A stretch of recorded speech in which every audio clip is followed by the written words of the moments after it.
Hey friends, Mark Holmes here with my crew. And as always, thank you guys for watching, commenting, and subscribing to the Jobu Sports Report. It is Friday afternoon. We're about to have a 7-year flood, apparently. And I'm about to sneeze. But again, it is Friday. That means it's the weekend. Me and Mike are going to go to the dump and get rid of all this scrap drywall from the museum. And then we are done. And I am going to take Mike out for a fantastic dinner for a belated birthday present since we had to work yesterday. Now, we've got the official word from the NFL on the Zeke Elliot situation. And the official word is, there is no word. It's still under review. This shit is just crazy. But I told you exactly what the NFL is doing. The NFL is sending him a message. They're not going to suspend him. Now, I know I'm a guy with a day job and a voodoo doll, but I'm telling you, they're not going to suspend Zeke. They will probably leave this thing open forever to kind of let him know that if you screw up, we got you. We're watching you, Zeke Elliot. We don't like hearing all the stuff that's going on around you, even though it has nothing to do with you. We just don't like that situation. So we're just basically going to put you on probation. You know, double secret probation like in Animal House. Because if they were going to suspend them, this would be the time. They're not going to wait until the week before the season and say, oh, Cowboys, we're suspending your running back. After having this for that long. They're not going to do it next week with the Hall of Fame game and everything else because you already have the spotlight of Jerry Jones and the Dallas Cowboys. They're not going to suspend Zeke Elliott. They're just saying it's still under review. Now, I got to be honest with you. I do work for the government, and the government doesn't work that slow on anything. So the fact is you had a year plus to look at the evidence, or excuse me, lack thereof of evidence, to dig up the bodies, so to speak, to do your forensic investigation, to talk to the witnesses, to talk to the police department, the DA, and everybody else. If you haven't done that yet, it ain't getting done. It's way past time to end this charade. Admit it, NFL. It's all BS to send him a message. Mike, you still think he should be suspended? Send them a message. I mean, they already. No, but what's the race of the girl? Why are we bringing race into it? Because that might be why it's still open. Oh, I didn't want to inject race in there. Hey, I'm just saying. Okay. I didn't want to inject race in there. Michael injected race in there, but you know. Because what was George Lewis's girl? Well, I'm just saying. While I have you guys here, I mentioned a case where we were pulled over by the police. I believe it was 9 police cars. Mistaken identity. For mistaken identity. And he was with me, along with the guy who used to work for me, Ramon. And we were riding to the country to where I have some rental properties to do some work. In fact, in this truck. And we're on a country road that's 2 lanes. And I remember that there was a police car hauling ass the other direction. Zoom! I was like, damn.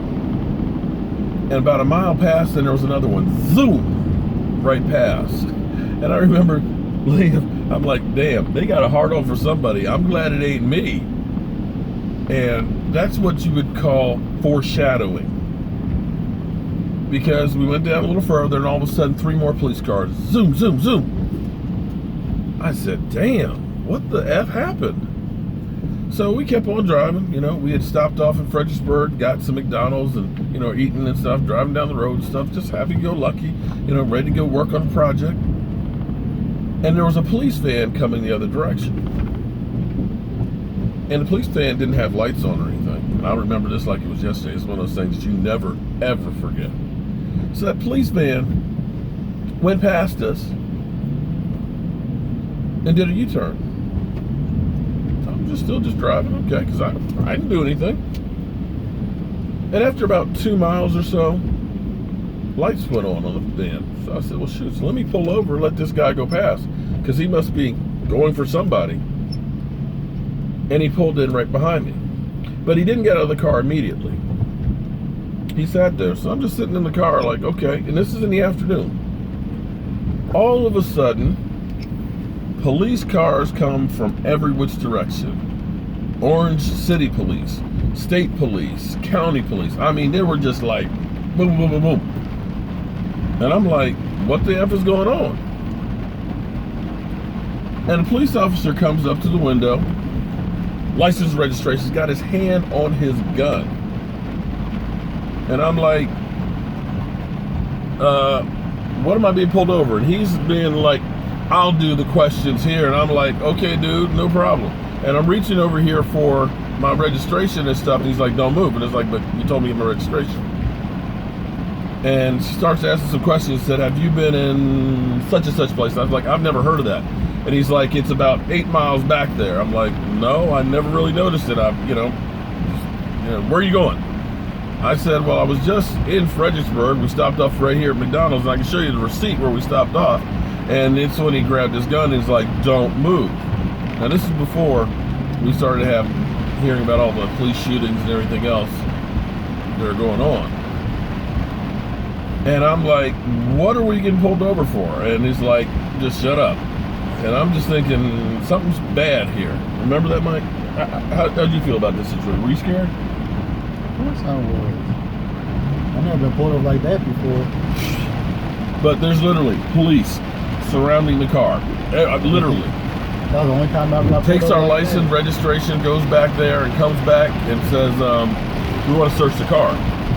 You got any guns in there? I'm like, I got nail guns and screw guns, but other than that, I don't have any weapons. Next thing I know, we're outside the car, or the truck. They're searching everything, and it's pouring like a mother. They're searching everything.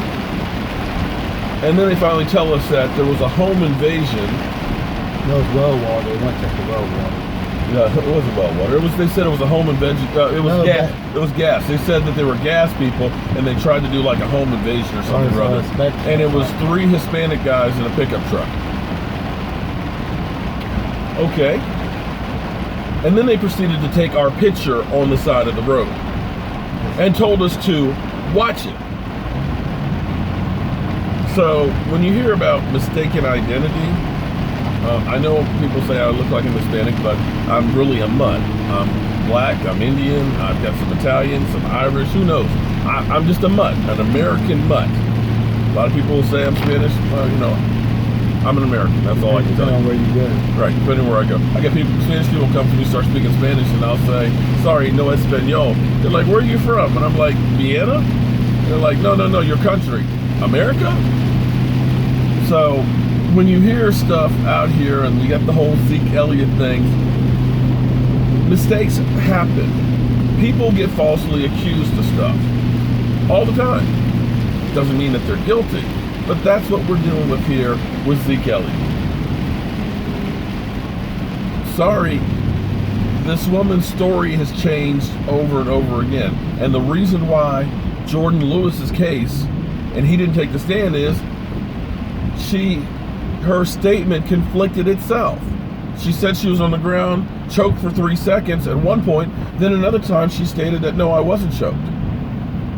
I was drugged around the floor, and then no, I was hit by a pillow 3 times. So when you have testimony that conflicts from the same person, you can't convict. And that's what we have in the Zeke Elliot case. She went out on Instagram and said that she'd been beaten for months. Then the story went to the police that I was beaten for a week and got tired of it. Then the story went to, no, I was beaten in the car by him. And then you have witnesses that say, you asked me to lie for you. And no, you didn't get beat up. You got beat up by a girl at the club. So when you have shadow of a doubt, and to me, you got testimony that looks like Swiss cheese, there's a lot of holes in it, there's nothing to convict them on. So we'll see what happens. And it looks like it's pouring down rain. And we got about 2,000 pounds worth of debris to take off in the rain. Oh well. I'm Mark Holmes, Michael, and that's Joe Boo. And we'll see you tonight at 9, and I can't wait. That is if I can still wait.